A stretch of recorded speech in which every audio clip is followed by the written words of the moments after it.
Hello મિત્રો, નમસ્કાર, જય Hind, Vande Mataram. Job government information ચેનલમાં સ્પર્ધાત્મક પરીક્ષાની તૈયારી કરતા તમામ ઉમેદવાર મિત્રોનો હાર્દિક સ્વાગત છે. મિત્રો, તાજેતરમાં ગુજરાત પોલીસ ભરતી બોર્ડ દ્વારા વિવિધ પદો માટે ભરતીની જાહેરાત પ્રસિદ્ધ કરવામાં આવેલી છે. તો વિગતવાર માહિતી જોઈએ મિત્રો, મહત્વપૂર્ણ માહિતી.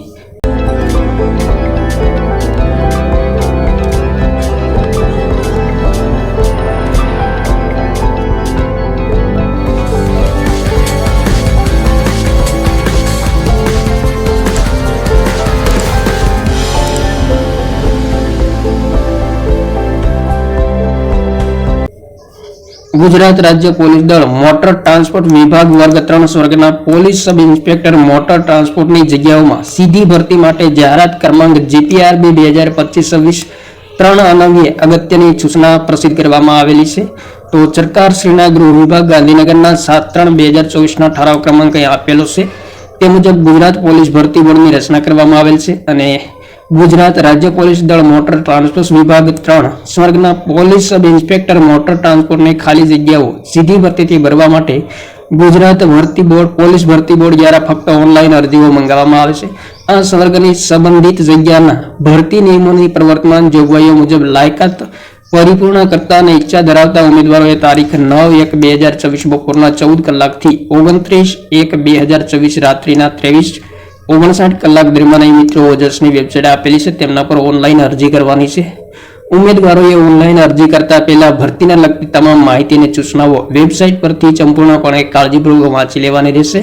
ઉમેદવારોએ ઓનલાઈન અરજી કન્ફર્મ થયા પછી તેની પ્રિન્ટ કાઢી પોતાની પાસે રાખવાની રહેશે. જ્યારે માંગવામાં આવે ત્યારે રજૂ કરવાની રહેશે. ટપાલ, રૂબરૂ, ઈમેલ કે અન્ય માધ્યમથી મોકલવામાં આવેલ અરજીપત્રકો ધ્યાને લેવામાં આવશે નહીં. તો ખાસ મિત્રો ધ્યાનમાં લેવાનું રહેશે. અને ઓનલાઈન મુસદ્દા મુજબ અરજી કરેલ નહીં હોય અથવા તો અધૂરી હશે તો તેવી અરજીઓ અમાન્ય ઠરશે. ને ઉમેદવારોએ પોતાના તાજેતરના રંગીન પાસપોર્ટ સાઇઝના ફોટાની ઇમેજ 15 KB અને સ્પષ્ટ વંચાય તેવી સહીથી ઇમેજ 15 KB સાઇઝથી વધે નહીં તે રીતે JPG ફોર્મેટમાં અપલોડ કરવાના રહેશે. ત્યાં મિત્રો સવારવાર જગ્યાઓ આપેલી છે. Police sub inspector motor transport, જેમની મિત્રો 35 જગ્યા છે મોટર ટ્રાન્સપોર્ટની. તો જેમાં કક્ષાવાર જગ્યાઓ પણ આપેલી છે. જનરલ કેટેગરીના ઉમેદવારો માટે 17, આર્થિક રીતે નબળા વર્ગ માટે 3, સામાજિક શૈક્ષણિક પછાત વર્ગ માટે 9, અનુસૂચિત જાતિ માટે 1, અનુસૂચિત જનજાતિ માટે 5. તે પૈકી મહિલાઓ માટે જનરલ કેટેગરીમાં 5 જગ્યા છે, સામાજિક શૈક્ષણિક પછાત વર્ગમાં 2 જગ્યા, અનુસૂચિત જનજાતિ માટે 3 જગ્યા છે અને કુલ જગ્યાઓ પૈકી માજી સૈનિકો માટે 3 જગ્યા અનામત છે. અને ઉપર દર્શાવેલ જગ્યાઓ છે જેમાં વધઘટ થવાની સંભાવના રહેલી છે. ત્યારબાદ મિત્રો અગત્યની માહિતી આપેલી છે. તમામ સ્વર્ગની જગ્યાઓ માટે વયમર્યાદા, શૈક્ષણિક લાયકાત, અનામતને લગતા પ્રમાણપત્રો, રમતગમતનું પ્રમાણપત્ર, વિધવાનું પ્રમાણપત્ર, સીધી ભરતી થવા માટે વધારાની તમામ લાયકાત અને તમામ પ્રકારના પ્રમાણપત્ર અરજી કરવાની છેલ્લી તારીખ 29/1/2024 સુધી ઇસ્યુ થયેલા હોવા જોઈએ. તો ખાસ ધ્યાનમાં લેવાનું રહેશે. અને અનામત જાતિનો લાભ લેનાર ઉમેદવાર પાસે અરજી કરવાની છેલ્લી તારીખ 29/1/2024 સુધીમાં ઇસ્યુ થયેલ હોય તેવા જે તે જાતિના માન્ય પ્રમાણપત્રો હોવા જોઈએ. અને આવું પ્રમાણપત્ર નહીં ધરાવનાર ઉમેદવારને અનામતનો લાભ મળવાપાત્ર થશે નહીં. ત્યારબાદ વય મર્યાદા તો 29/1/2024ની સ્થિતિ એ 35 વર્ષથી વધુ ના હોવી જોઈએ ઉમેદવારની ઉંમર. ત્યારબાદ છૂટછાટ મળવાપાત્ર રહેશે તે મિત્રો દર્શાવેલું છે. જનરલ સામાન્ય કેટેગરીના મહિલા ઉમેદવારોને 5 વર્ષ, અનામત કેટેગરીના પુરુષ ઉમેદવારોને 5 વર્ષ, અનામત કેટેગરીના મહિલા ઉમેદવારોને 10 વર્ષ. રમતવીરો માટે ઉપર જણાવેલ 1 થી 3 મુજબ છૂટછાટ ઉપલી વય મર્યાદામાં મળવાપાત્ર રહેશે 5 વર્ષ અને મહત્તમ 45 વર્ષની વય મર્યાદામાં છૂટછાટ મળવાપાત્ર રહેશે. માજી સૈનિકોને તેમણે બજાવેલી ફરજના સમયગાળા ઉપરાંત 3 વર્ષ સુધીની છૂટછાટ મળવાપાત્ર રહેશે. ત્યારબાદ મિત્રો અહીં શૈક્ષણિક લાયકાત આપેલી છે.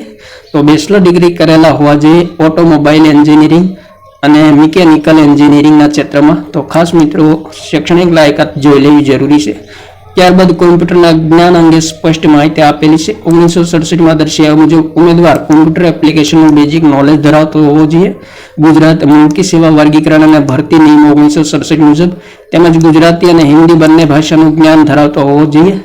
નાગરિકત્વ અને સારા ચારિત્ર અંગેની ગુજરાત મૌખિક સેવા વર્ગીકરણ અને ભરતી નિયમ 1967ની જોગવાઈઓ ઉમેદવાર પરિપૂર્ણ કરવાની રહેશે.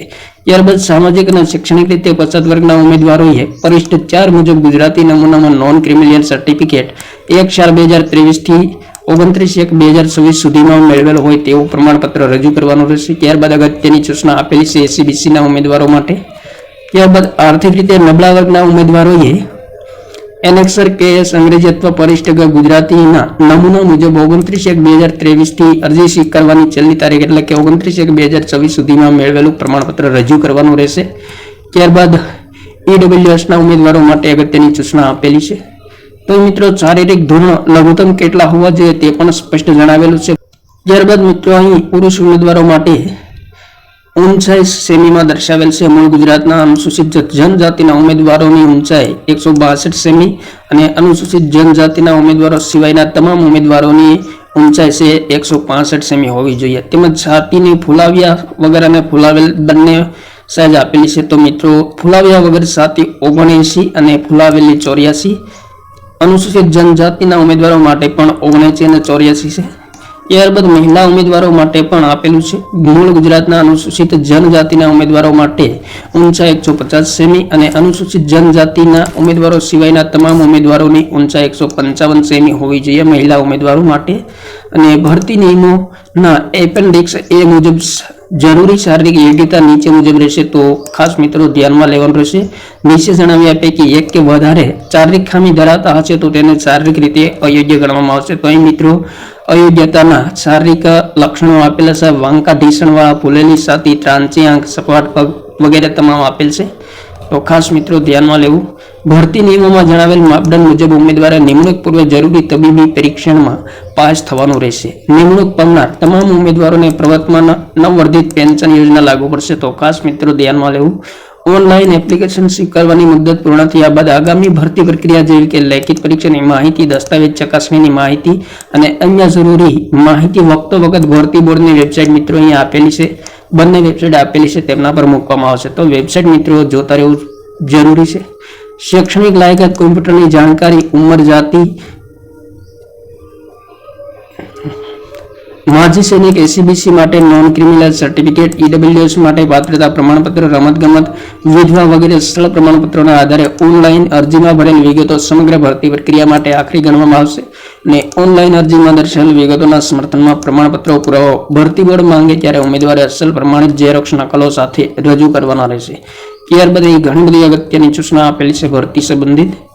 અરજી પત્રક ભરવા માટે ખાસ સૂચનાઓ આપેલી છે. તો તમામ જગ્યાઓ માટે ફક્ત ઓનલાઈન અરજી કરવાની રહેશે અને વેબસાઇટ મિત્રો અહીંયા આપેલી છે.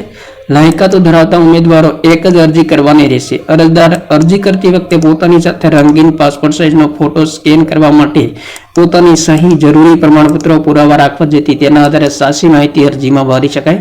અને અરજદારે અરજી ફરજિયાત કન્ફર્મ કરવાની રહેશે અને કન્ફર્મ થયેલી અરજીની પ્રિન્ટ કાઢી લેવાની રહેશે.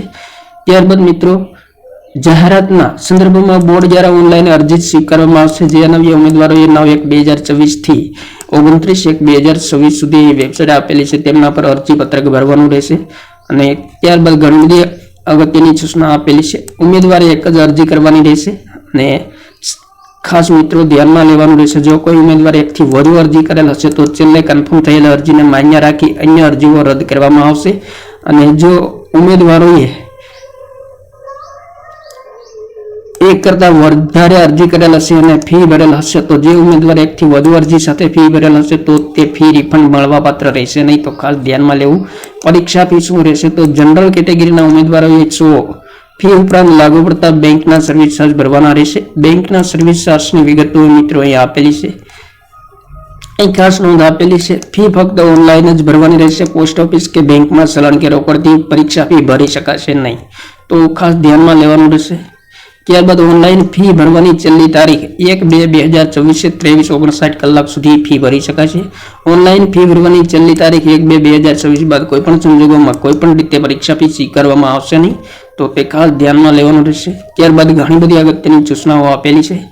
એ મિત્રો ખાસ અગત્યની બાબત છે. ભરતી નિયમમાં દર્શાવ્યા મુજબ પોલીસ સબ ઇન્સ્પેક્ટર મોટર ટ્રાન્સપોર્ટની જગ્યા માટે અરજી કરનાર ઉમેદવાર નિમણૂકના સમયે હેવી ગુડ્સ ઓર હેવી પેસેન્જર વ્હીકલનું માન્ય લાયસન્સ ધરાવતા હોવા જોઈએ. તો ખાસ મિત્રો અગત્યનું છે. ત્યારબાદ પરીક્ષા પદ્ધતિ શું રહેશે? તો પરીક્ષા પદ્ધતિ પાર્ટ એ અને પાર્ટ બી એમ બે ભાગમાં લેવામાં આવશે.